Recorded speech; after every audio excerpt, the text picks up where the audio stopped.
O da bir adam.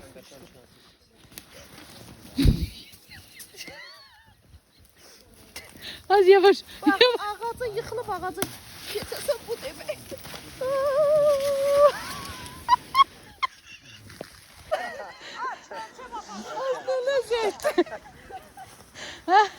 Az yavaş.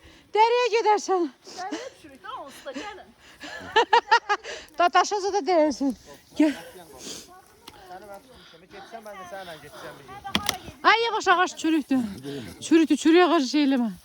Всегда за живой держись. Ağaç çürük. Çekmiş. Gözlemesin de burada Aynur'u çekim sonra. Gözle.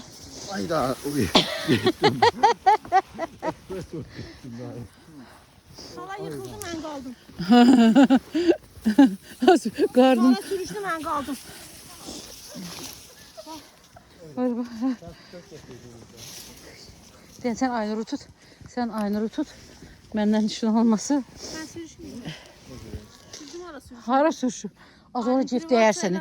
Cift dayanırsın. Gördün ki yıkılırsan böyle çörül. Yaxşı. Alpinistler Yo nətər? yo, bazarda üzerine düz gedin. Hara? Mən Böyle süzün dura da yapıp bilmirəm. elinde Değilsin ağaca kırılsın.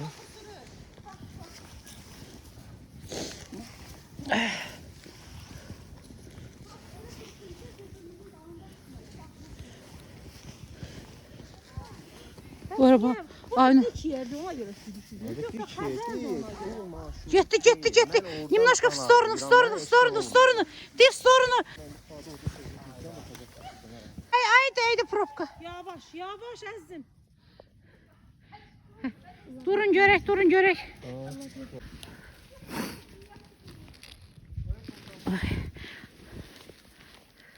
Siz telefonu yığıştırın.